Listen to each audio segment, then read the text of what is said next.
AI ini orang taunya adalah sebuah aplikasi yang bisa membantu menjawab semua pertanyaan.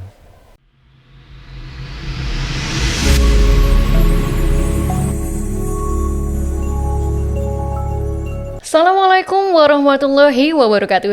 Halo, selamat datang di podcast Voice of Cordoba dari University Voice bersama saya Nafisa Tracy.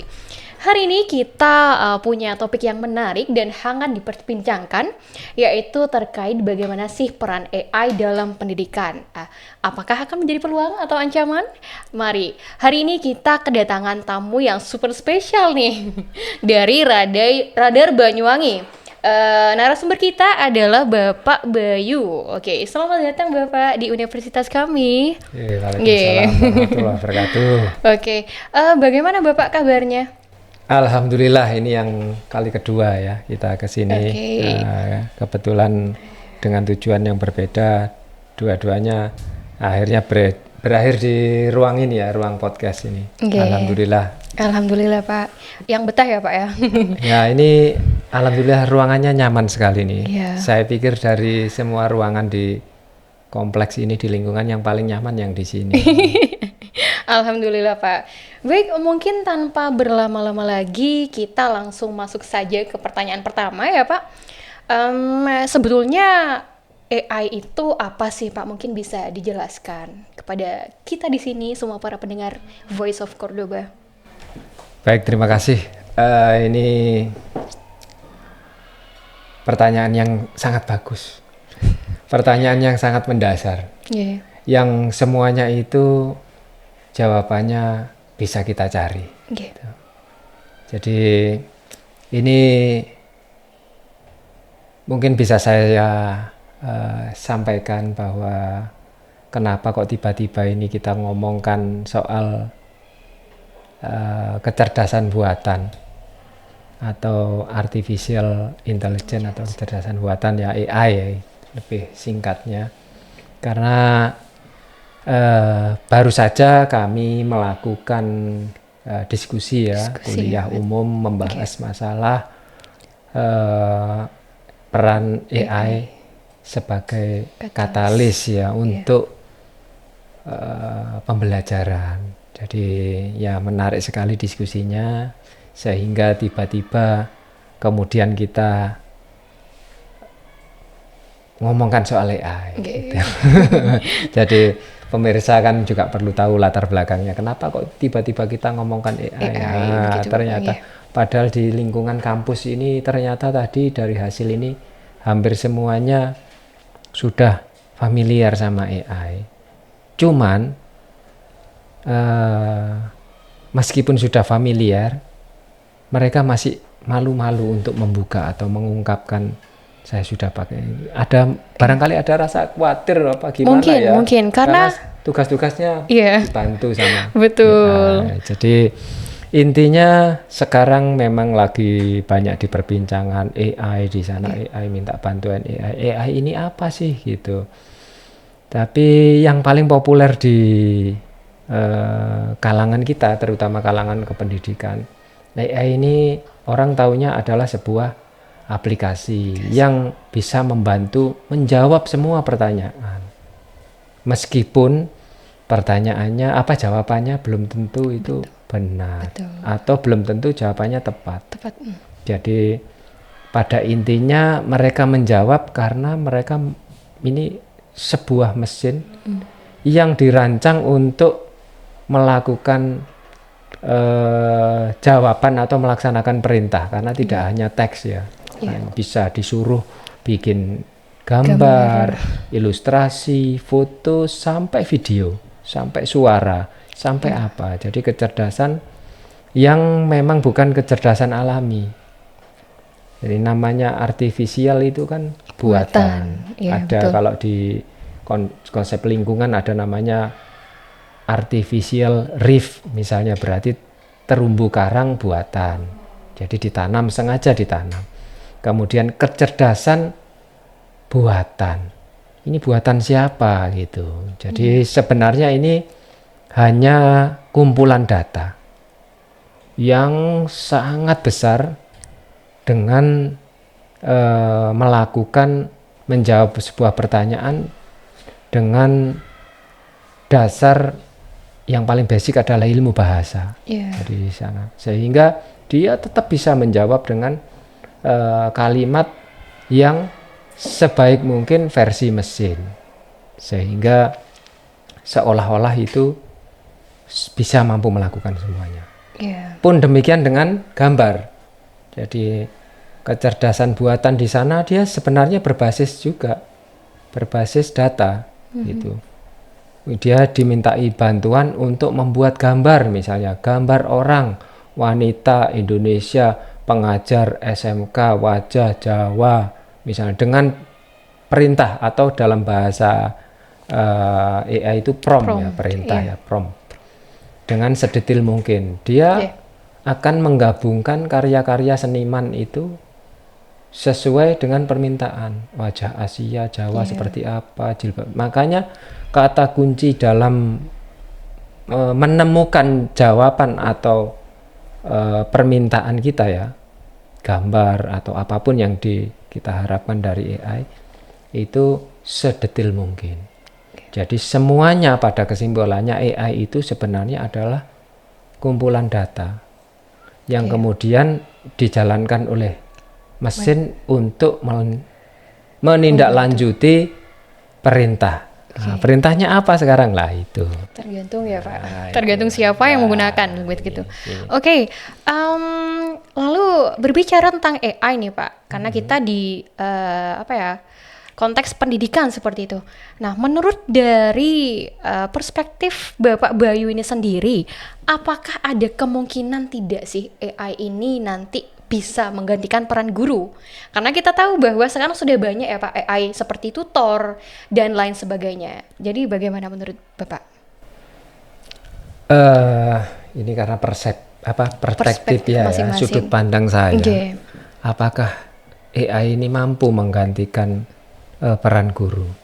Jadi setiap pertanyaan yang berisi peluang, itu peluangnya itu tetap, semua ini yang ada di dunia peluang itu tetap ada. Meskipun seberapa besar peluangnya AI menggantikan peran guru itu kita nggak tahu persentasenya. Tapi peluang itu sekecil apapun ada, karena beberapa industri lain ya, ini sudah peran-peran pekerjaan itu sudah banyak yang tergantikan oleh mesin. Jadi misalnya untuk membuat desain grafis, nah ini sudah banyak berkurang. Tapi sentuhan oleh orang, manusia tetap diperlukan.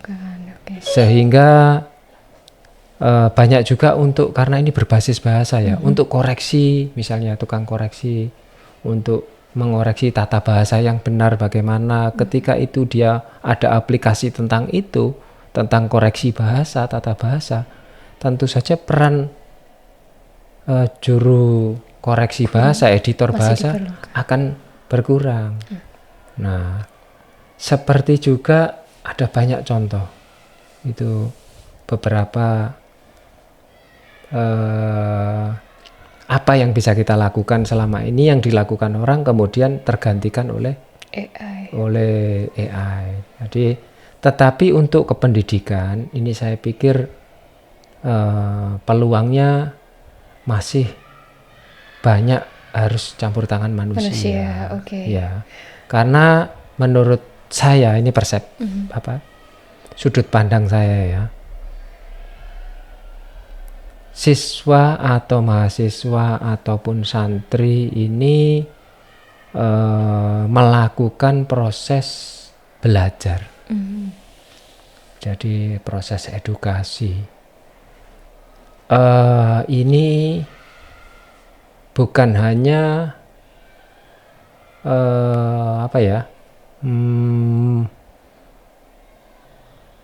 transfer pengetahuan, tidak hanya begitu.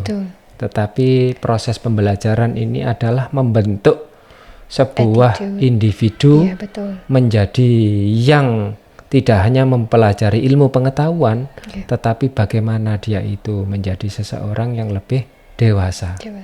Dewasa dalam arti wawasannya lebih luas, perilakunya dia itu. Dan itu sentuhan seperti itu belajar sama ini apa namanya?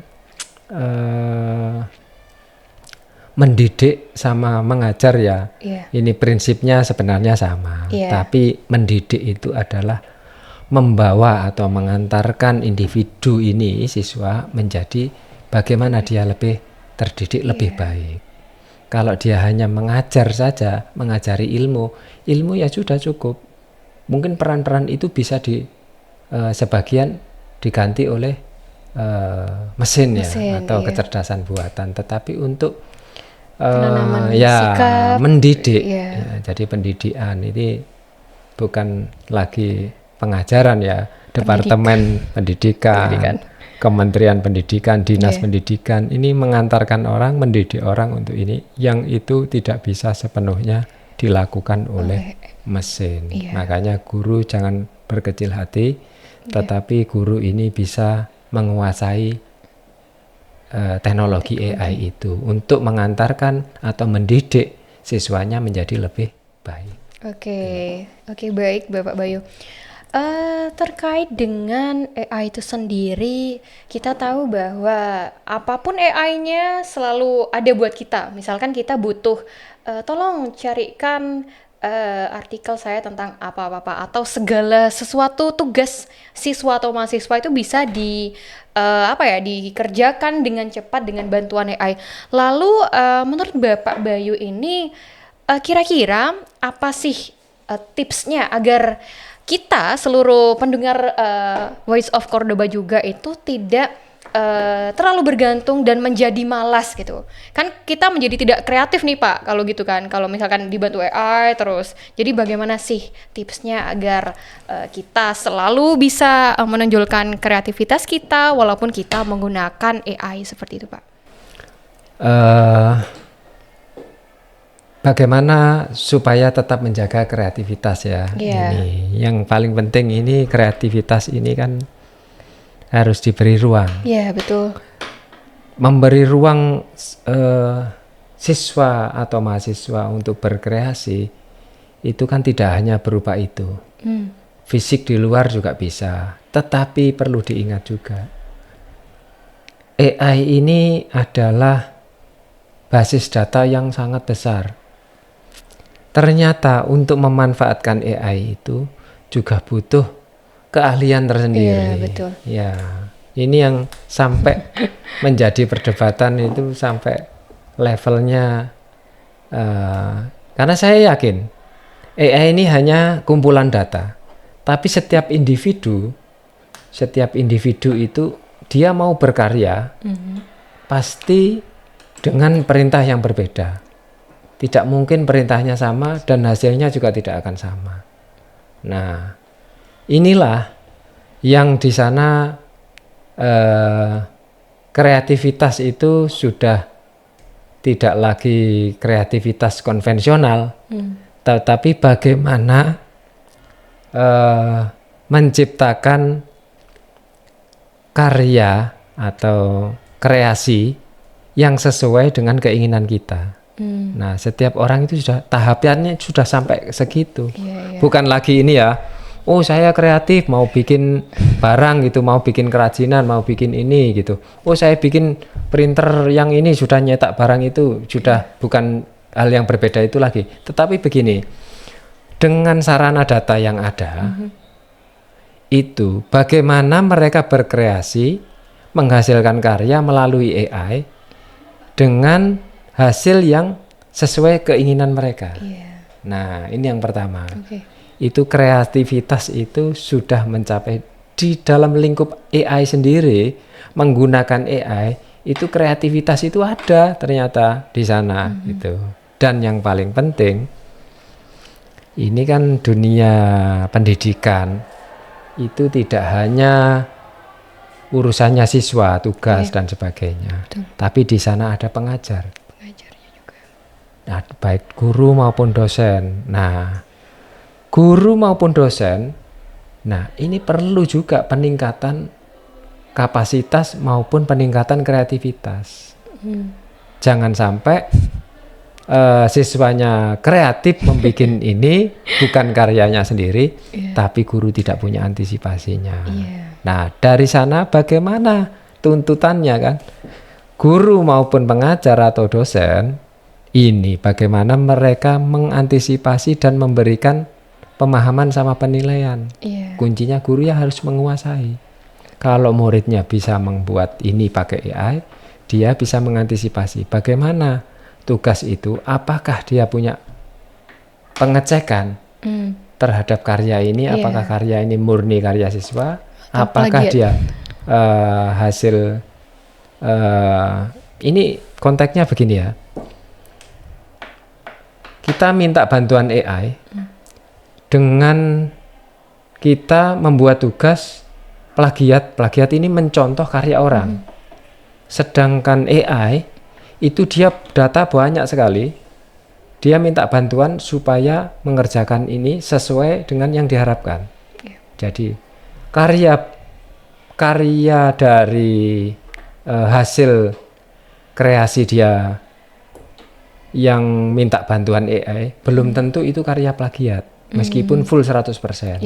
Nah, karya plagiat ini misalnya pernah ada karya tulis punyanya orang, dia ngambil di internet ya, ngambil browsing kemudian di copy, di paste, kumpulkan ke dosennya. Nah, ini adalah karya orang. Yang ini yang tidak boleh. Tapi di AI dengan tugas yang sama mencari di AI, setiap individu hasilnya belum tentu sama, kecuali perintahnya sama. Nah, makanya ini yang ramai sekali menjadi perdebatan itu, apakah ini karya murni seseorang, apakah ini kepintaran dia membuat perintah, ataukah bagaimana lagi. Nah, ini sangat sekarang masih jadi perdebatan. Tetapi ya idealnya itu kalau memang ini sebuah penilaian terhadap kapasitas diri, apakah saya mampu begini. Nah, ini sebaiknya ini merupakan hasil pemikiran sendiri yang orisinil. Nah, jadi sekarang maunya guru, pengajar atau dosen bagaimana? Apakah dosen ini menginginkan yang seperti itu? Buatlah tugas yang merupakan karya orisinil. Berarti dia harus punya aplikasi yang bisa mengecek itu orisinil. Apakah guru, pengajar, dosen ini memberikan tugas, buatlah tugas merupakan kombinasi, silahkan membebaskan apakah dia karya AI atau kombinasi dari semuanya. Nah, ini bagaimana? Jadi konteksnya itu harus dilihat apakah tujuan sama hasilnya ini sesuai atau tidak. Gitu. Jadi banyak sekali yang perlu kita jadikan bahasan diskusi sebenarnya terkait hal ini ya. Jadi semakin kemana-mana ini tentang AI. Dan perlu diingat juga, kalau kita itu di bidang kependidikan kemudian kita itu tidak menggunakan basis data yang sudah ada mempercepat kita, nah ini artinya kita itu lambat juga beradaptasi. Makanya ini sebuah fenomena AI ini yang mau gak mau kita harus ikut mempelajari. Jadi meskipun tidak menguasai, paling tidak kita paham cara kerjanya, bagaimana. Ketika nanti semuanya pada menggunakan itu dan kita tidak bisa mampu menguasai, ya kita akan ketinggalan. Jadi sesuai tuntutan zaman bagaimana. Nanti bisa-bisa di masa mendatang kita nggak tahu, misalnya tiba-tiba kurikulumnya itu ada jurusan bagaimana membuat AI yang baik, jurusan seni AI, nanti siapa tahu nanti kan bisa berkembang ke sana ya. Kalau sekarang coding sih Pak, setahu saya coding dimasukkan ke kurikulum yang baru. Itu kan juga berhubungan dengan AI ya Pak ya? Ketika berbicara coding ini kan bagaimana membuat software sebenarnya software pasti butuh. Mulai yang simple dan bagaimana. Makanya di dalam dunia perkembangan lini digital itu tidak ada istilahnya membuat. Kita membuat ya proses ini, membuat proses selesai, tidak ada semuanya. Yang ada semuanya itu terus berkembang. Lagi apa kamu? Saya sedang mengembangkan website ini. Saya sedang mengembangkan aplikasi untuk kasir misalnya. Dan itu terus diperbarui, terus disempurnakan. Jadi untuk orang yang menyusun website saja itu bikin template-nya dan sebagainya itu kan pakai bahasa kode ya, sehingga diterjemahkan menjadi itu, kemudian terbaca menjadi tampilan yang seperti itu, dan kemudian itu dia seolah-olah pekerjaan yang tidak akan pernah selesai. Betul. Jadi makanya di dalam ini akan terus berkembang, dan perkembangannya kita lihat mungkin kita menoleh ke belakang mungkin 10 tahun yang lalu, 15 tahun yang lalu, menjadi sekarang ini tumbuhnya kan sangat melesat eksponensial gitu. Jadi ini luar biasa, dan kita tidak tahu nanti apa yang terjadi di masa yang akan datang. Apakah kita akan kembali ke beberapa negara maju itu mengembangkan kembali untuk menggunakan bahan ajar buku tulis. Seperti kemarin saya baca di Jawa Pos itu kalau nggak salah Norwegia atau Finlandia. Ya, itu nah nanti kita browsing lagi lah. Nanti nama negaranya apa, tapi yang jelas dia sudah meninggalkan bahan ajar digital. Menjadi kembali ke printed, buku cetak. Alasannya ya masuk akal juga. Daya ingat siswa itu menurun sekian persen dari hasil semuanya. Jadi ada tahapan-tahapan. Kemudian seperti Australia membatasi usia anak ini sehingga menggunakan media sosial. Betapa ini. Kemudian sekarang Kementerian Komunikasi Digital sedang menyusun hal yang serupa. Nah ini memang membicarakan tema-tema ini sangat dinamis sekali. Gitu. Selalu berubah gitu ya Pak ya. Oke, baik, mungkin ini pertanyaan terakhir ya Pak ya dari saya terkait dengan AI. Kita selalu bertemu dengan AI. Nah, lalu bagaimana sih cara agar kita semua, termasuk pendengar Voice of Cordoba di sini, itu tidak merasa selalu bergantung terhadap penggunaan AI, walaupun memang secara theoretical mungkin ya AI itu sangat mempercepat tugas-tugas kita. Mungkin sebagai closing diberikan tips-tipsnya nih Pak, gimana sih cara menggunakan AI dengan bijak? Mungkin begitu Bapak Bayu. Ini pertanyaan yang bagus sekaligus ya ini berat sekali ya. Karena di dalam AI sendiri itu jawabannya juga penuh ketidakpastian. Jadi apa sih supaya kita tidak bergantung sama AI gitu? Bagaimana cara sih tip menghadapinya?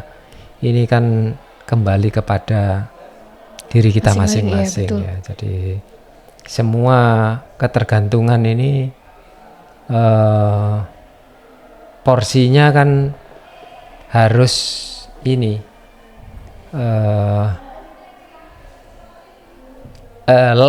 maksud saya level ketergantungan ini kan juga beda-beda dari setiap orang ini. Makanya kita nggak tahu sejauh mana sih orang itu bergantung sama AI ini, karena selama ini kan juga nggak ada data yang menyebutkan bahwa sudah sekian orang ini dari populasi Indonesia misalnya itu sudah sangat bergantung sama AI. Sampai sekarang ini jawabannya belum ada. Nah ini barangkali ada yang keliru di statement kami, mungkin bisa dicek di mesin pencarian atau di AI sendiri berapa persen sih ini gini. Pasti jawabannya kayaknya ya muter-muter gitu aja. Cuman jawabannya seolah-olah meyakinkan karena AI itu keunggulannya di penguasaan bahasa. Jadi ya, tapi ini kalau ketergantungan sih sampai saat ini saya kok belum yakin ada orang yang bergantung sama AI. Karena ketergantungan ini kan kalau tidak melakukan itu, dia pasti akan mengalami apa gitu ya. Misalnya yang simpel misalnya, mohon maaf kalau yang perokok misalnya, saya kalau habis makan belum merokok rasanya kok ada yang bingung gitu. Misalnya ini saya bukan perokok. Terus ada yang ketergantungan lebih parah lagi, ini ketergantungan narkoba misalnya. Dia kalau tidak menggunakan sudah sakau, merasa sakit semua apa-apa. Ini bergantungan. Dan sejauh ini sih saya belum pernah baca bagaimana kasus ada ketergantungan terhadap AI. Kalau ketergantungan ini levelnya untuk teknologi masih ada beberapa case yang menyebutkan kalau ada beberapa anak mungkin remaja yang ketergantungan terhadap handphone atau gawai apa gitu. Terutama kecanduan terhadap permainan game ya. Game ini bisa. Nah, kalau tidak melakukan itu dia akan ya apa istilahnya tantrum ini? Pak. Tantrum ya. Tantrum. Bahasa Jawanya itu kejel-kejel, gulung-gulung gitu. Guling-guling. Nah, ini. Jadi ya mudah-mudahan di masa-masa mendatang ini sifat dari AI ini kan selama ini hanya memberikan support atau bantuan, dukungan dukungan data. Jadi ke aktivitas kita ini kan sehari-hari tidak harus melulu membutuhkan data. Jadi tapi apa yang dikhawatirkan ini misalnya kecanduan AI segala macam, terutama di bidang pendidikan. Pendidikan ini ada beberapa mata kuliah, misalnya ada 7 mata kuliah, selama seminggu setiap mata kuliah ngasih tugas, waktunya habis, akhirnya minta bantuan itu. Nah, tapi apakah polanya kuliah itu harus seperti itu? Kan nggak harus seperti itu. Tetapi ya kekhawatiran ini perlulah kita ini. Tetapi yang paling penting ini sebaiknya sih gunakan semuanya ini sesuai porsinya. Tetap saja semua porsinya. Semua yang berlebihan tentu saja nggak bagus. Yang ini tetap tidak bagus. Tapi kita optimis, terutama kampus-kampus yang berbasis asrama ya, ada yang tinggal di sana. Ini kan pengawasan dan ininya juga sangat ketat. Jadi ada tradisi-tradisi yang menguatkan. Saya pikir masih jauh lah levelnya untuk mencapai ke ketergantungan itu. Tapi ketika misalnya ada, sampai pun nanti ada ketergantungan terhadap seperti itu, ya ini perlu ada terapi khusus yang karena memang contoh kasusnya belum ada, ya ini masih perkiraan saja. Tetapi secara umum penanganannya hampir sama seperti penanganan kecanduan game, kecanduan biasa. Harus ada pengalian. Ketika usia anak-anak, ya harus ada penyaluran energi ke bidang yang lain gitu. Ya bagaimana ini? Tentu saja kalau sudah levelnya kecanduan harus ada pendampingan dari secara psikologis. Gitu. Jadi sudah banyaklah yang bisa kita lakukan. Selain itu, saya pikir ini hanya bagaimana yang paling penting itu memanfaatkan apa yang ada ini. Kalau AI ini ada, level kecanduan itu berarti kita ditunggangi sama teknologi. Nah, bagaimana caranya teknologi itu kita tunggangi, kita manfaatkan untuk kepentingan kita. Karena ini tujuan awalnya begitu, jadi kembalilah ke tujuan semula. Ya, baik Bapak. Menarik sekali kalau kita berbicara tentang AI ya Pak ya. Tidak akan ada habisnya. Mungkin nanti kalau sahabat-sahabat Cordoba ingin mengetahui lebih lanjut tentang AI, bisa komen di bawah ya. Oh iya, ini keuntungannya ada ini ya. Ada live chat atau apa kan bisa komen di sana, nanti bisa ditindaklanjuti di forum yang lain, karena kalau terlalu lama juga ini pemirsanya Ya, juga ngantuk barangkali nanti. bosan sama kita. Betul, Bapak. Gitu. Oke, Bapak, mungkin itu saja diskusi kita pada hari ini, cukup menarik. Saya mengucapkan terima kasih banyak terima Bapak Bayu kasih. sudah hadir di kampus tercinta kita, Universitas Islam Cordoba Banyuwangi. Dan saya mengucapkan terima kasih telah mendengarkan. Jangan lupa subscribe podcast kami untuk mendapatkan konten menarik lainnya. Sampai jumpa.